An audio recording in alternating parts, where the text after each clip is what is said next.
正月15呢刚过完，就接到了业主王大爷的电话。王大爷问我年前看他房子的那个客户买到房子了吗？如果没买的话，实在不行价格再商量一下。大爷这是得到什么消息了吗？着急了。我跟他说人家早就买上了，年前就把手续办完了。王大爷又问我，那现在我这个房子多少钱好卖啊？后来王大爷说，不行的话你给我看看，我再降他100万，你帮我再找找客户呗。这是王大爷也得到什么消息吗？这么着急卖房子？事情是这么一回事啊，王大爷家的房子呢是一个3层能改成4层的这么一个联排的别墅，屋子里呢还能安装电梯，而且呢还带着一个180平的一个大院子。论那几年前呢400万买上还真的是一点都不贵。这个房子呢是一天没有住过，然后他想把它卖掉。后来呢我也是帮他不少的推荐了这个房子。在年前的时候呢遇到了这个刘哥。刘哥看完这个房子之后呢是非常喜欢的，王大爷当时也是要400万，只要不赔钱就可以把这个房子给他了。结果刘哥呢也是个痛快人，看完房子之后呢来跟我说，买东西嘛总得有个讨价还价，对吧？你跟房东商量一下。我年前呢正好是就想把买房这个事情给办了，给我降个10万块钱，我现在呢就给你交定金。我当时觉得刘哥这个人呢还是比较居气的啊，感觉王大爷呢也算是一个运气好吧。要说10万块钱，就目前这种市场来看，王大爷说啥也会同意的。然后呢，我就私自的给王大爷做主，把这个房子跟王哥给定了。可结果完事之后呢，我给王大爷致电，说完这个事儿，大爷觉得亏了，不干了，说是不卖了。我去，嘿，我这当时我就没有脾气了。我跟大爷说，你要知道，现在这个市场啊，有人能花几百万还买这个房子，你赶紧烧高香吧。现在谁不是捂住自己的钱袋子在观望呀？你还跟这儿较上劲了。我跟他说，现在是下行趋势，双方让一步，你这个事儿就成了。以后还不见得能不能卖上这个价呢。就算我苦口婆心的做了半天的工作，王大爷还是不肯让步，反而跟我说，要是低于他说的这个价钱，就不要再给他打电话。无奈之下，我又给刘哥找了一套，也算是刘哥瞧得起我。年前呢，就算给刘哥把这个事儿落听了。我估计年前王大爷应该是接触了不少的买家，知道现在这个房价是啥价格了。他要的那个可能根本就没有人能接受，要不就是他得到了啥消息，估计他的房子应该会砸到手里边。今天给我打电话说，要是能卖出去，便宜个100万也行啊。到时候还可以跟客户见面再商量商量。你说这个王大爷当时好好的要个390万直接卖了不就完了吗？现在300万，我估计都悬呐。总的来说，王大爷的运气应该是挺好的啊，可能就是自己小小的作了一下。当时要是卖了多好呀，买的也好，卖的也好。现在赶上楼市的这么不活跃，房价一天一个样子。如果你是卖房子的，其实差不多就好了；如果你是买房子的，那不妨呢也可以多看看。现在这个时候库存量非常大，王大爷这个房子要是能卖出去，恐怕还得费一番功夫呀。北京近郊的房子为啥这么便宜？几十万就能买一套。今天呢，带着你们来现场参观一下啊。这边大家可以看到啊，处处都是小别墅，家家带小院，户户带装修。这边住的也都是北京退休的老人，他们呢不去海南，不去三亚，全部都跑到这儿来养老了。接下来呢，我带着大家进到一个房子里面去看一下啊。在这边呢，大部分人都住的是这种房子。这是一个95万带着装修的2层的这么一个房子，差不多142个平方，然后里边全都装修好了，大家看一下，带着大家进来看一看。进来之后呢，我们就可以看到这块是一个中央的公共区域，而且在里边的布局是非常舒服的。这块呢是一个卫生间，南向呢有一个卧室，再往这边呢是一个大客厅，这边呢就是上楼的楼梯了。我们先来看一下1层，然后转过来之后，入户门进来这块呢是一个厨房的空间，厨房这里呢都给打造好了，将来拎包就可以入住。旁边这里呢就是一个餐厅的空间，餐厅的布局方方正正，非常不错。然后再往北向这边看一下，北向这里呢有一个小花园，是可以直接出去的，从这个地方将来可以种点东西或者打造一下，放点凉亭。那来南向这边看一下，南向这里还有一个花园呢，花园也是非常大啊，因为这种房子它的主要就是卖的这个花园。我们看南向这里还有这么大一个空间的花园，非常大，将来收拾一下就可以种了。那现在1层看完之后呢，我带着大家去2层看一下啊。这种房子将来的话，也就是做个保洁，拎到床就可以进来睡了，不管你是和家人和爱人，非常温馨的。2层上来之后呢，这块是一个公共区域，公共区域这里呢是可以作为一个过道来使用的，在北向这里呢有一个小卧室，大家可以看一下。小卧室这里呢空间也是非常的大，小卧室旁边这里呢有一个卫生间，卫生间里边呢也都给装修好了，将来也可以做成干湿分离，加个隔断就可以了。那继续呢，我们来南向这边看一下。南向这里呢是大卧室，大卧室这里呢进来之后也是有一个卫生间的。南边这里呢有一个大的空间，可以放下床，然后再往南呢有一个露台，是可以出到外边去的，大家可以看到啊。好了，到这里呢就是今天的全部内容了。刚才我带着大家也把这儿给参观了一下，园区也带你们转了一下，简单的。老铁们，你们觉得95万这种房子，我今天能把它收了吗？今天呢带你们来看看我们家的这个小区里边的大别墅啊，我个人认为已经算得上是顶级的那种了。在这里呢最小的占地面积都得2000平。当时买的那会儿呢，也是合的不到500万，而且呢，我现在是光靠这个别墅1年就能赚到50万，主要是周边的风景很不错。这几年呢，好多粉丝都想买我的这套别墅。今天呢，我带大家来看一下啊，我们家的这块呢是属于紧挨着这个北京的，刚好是跟北京的一个交界处，价钱呢是比北京要便宜10倍左右的。所以呢，那几年很多北京人来到这里买别墅，因为北京的别墅很贵。北京人呢到这儿吧，随随便便的就是一个单元门，要不就是买一套很大的别墅，跟弄着玩似的。大伙儿看看这种大别墅够不够气派，跟城堡一样。你们估计住进去1年的话得花多少钱呢？就拿我家这个来说吧，我家这个呢是2100多平3层的这么一个别墅啊。冬天呢基本上就是靠那种空气能来取暖的，一冬天的取暖费用差不多是在3万块钱左右。物业费的话基本上是要交到1万左右的，其他的呢基本上就没有什么大的挑费了，除了那个水电费这一块的。现在呢这个房子我是把它给做成了一个会所，在里边的话也就是一些大佬们啊过来请客吃饭住宿玩之类的，一般的话1年收入能差不多到一个50万左右。再来看一下旁边这个啊，旁边这个呢也是一个3层的，面积呢也差不多是2000多平。这个呢也是3层，风格呢是不一样的，而且门口呢还有这种停车位，大家可以看一下。周边呢一圈也是完全可以做成自己家的这个院子的。像转过来之后呢，我们可以看一下前边这一块还有10几栋。就在我们的这个小区里边呢，是属于拔尖的一块的。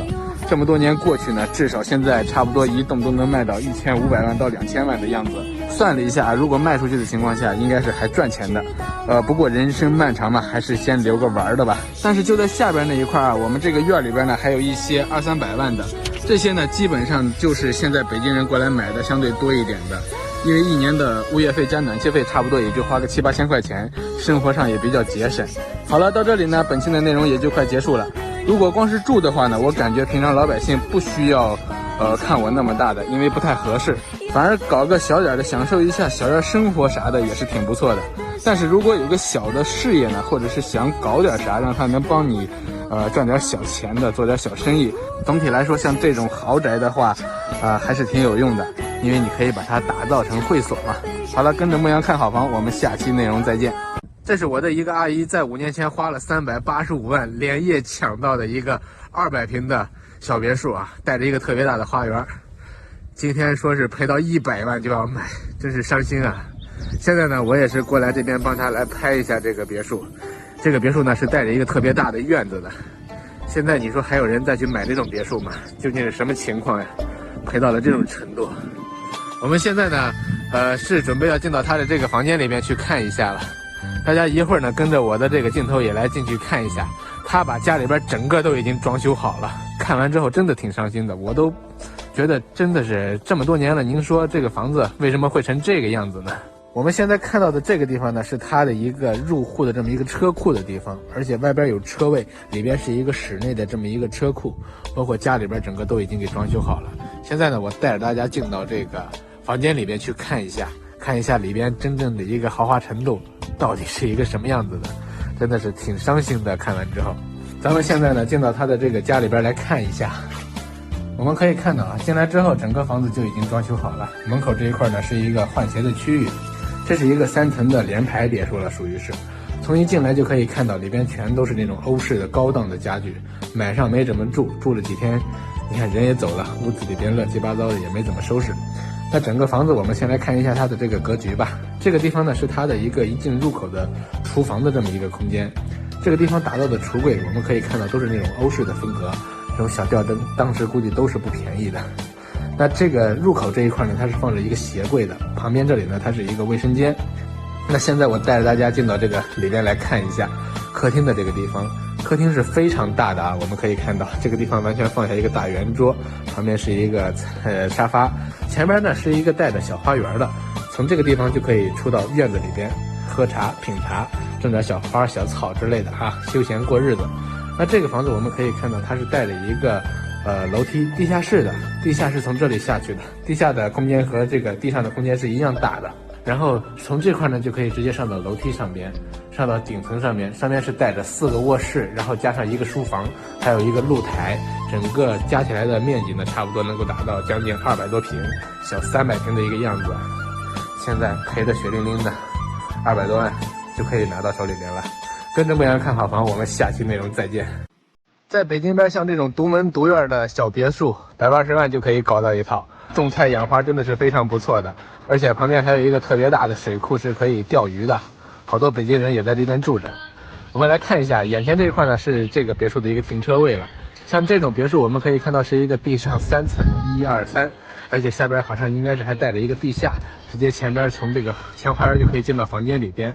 旁边这里呢是自己家的院子，在院子这里的侧边呢还可以开一个门，大家可以通过镜头看看里边，因为这个大门紧锁，我现在进不去。我们来这边看一下，像这边这种别墅呢，基本上家家户户都是守着一个院子，夏天在里边烧烤呀、种菜呀什么的都是非常不错的。旁边这一家呢也是一个院子，它可能是为了隐私性好一点，它把院子加高了。大家可以看到侧边这一块还带着一个露台，那个房子住起来应该是非常不错的啊。而且在前面的这一排呢也是这种小别墅，180万就可以搞到这么一套，大家看一下。而且这个地方离着北京主要是很近啊，因为我一直在做这个北京周边的这种小别墅，大家也是基本上都认识了。大家可以看到这个房子算是一个联排了吧，应该是中间户买的人很少，但是两边的这个买的人非常多，因为两边的这个院子会比较大。你说你从北京跑到这儿来，不就是为了一个院子吗？对吧？好了，跟着牧羊看好房，我们下期内容再见。前2天在北京边上收的别墅，今天算是终于卖出去了，价格真的是特别让人难以接受的，整整赔了我20多万。我们来看一下啊，就是眼前的这个小别墅，我们来看一下，这个价格真的是让人难以接受啊！现在的市场行情都已经成这样的了。当时把客户带过来的时候，客户跟我说的是220万能接受，然后到了现场之后把房东约过来，然后房东又给优惠了10万块钱。后来看到一半的时候，然后客户挺鸡贼，他不干了啊，然后他自己又找了一个比这个还便宜的，然后就开始做对比。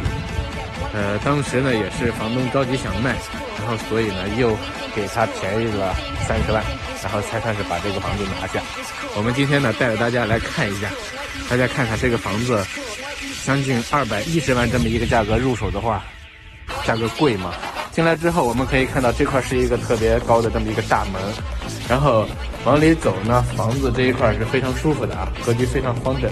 进来之后这一块是一个休闲区了，相当于是一进门这个地方宽敞的很，南向的这里一个横置的大客厅啊，休闲就可以了。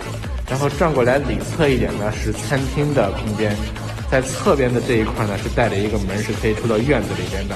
因为这个别墅的院子是非常大的，它是带着后院和侧院，前面是车位。然后里侧的这一块我们可以看到，那一块呢是厨房的这么个空间，然后在北向这里呢还有一个小卧室，中间这里呢是卫生间。转过来之后呢就可以是一个上楼的这么一个楼梯位置了。楼上呢大概有4个卧室，然后一共是3层，中间这里呢还带着一个挑空。像这种房子大家看一下，是一个3层的连排边户的这么一个别墅，带着一个将近120平的花园。老铁们，你们觉得210万他买上了还会再亏吗？好了，跟着牧羊看好房，我们下期内容再见。像这边的房子到北京的话，一般多长时间就可以回去了？坐车高铁的话20多分钟，20多分钟到北京，到北京清河了，清河或者北京北。哦，到北京北、北京清河。对。那像这边的话，人们一般住的都是什么人群啊？大多都是北京城区里面的人，房子都是精装修的，买点家具家电，也不用花太多的钱。哦，您带着我们去看看这个房子。成，没问题。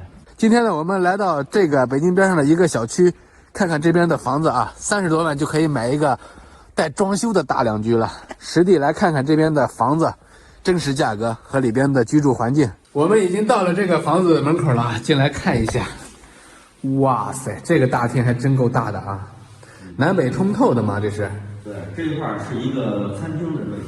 这是一个餐厅。对，3个一体大厅。相当于是一个贯穿式的这种大厅啊，比较大一点。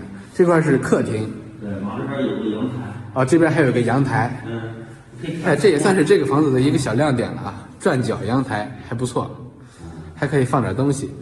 过来呢，这边是一个4路的这种灯啊，都是那种水晶灯。哦，这个灯也是水晶灯。当时房子买完之后，这房子现在拿到手里边就是这样的呗。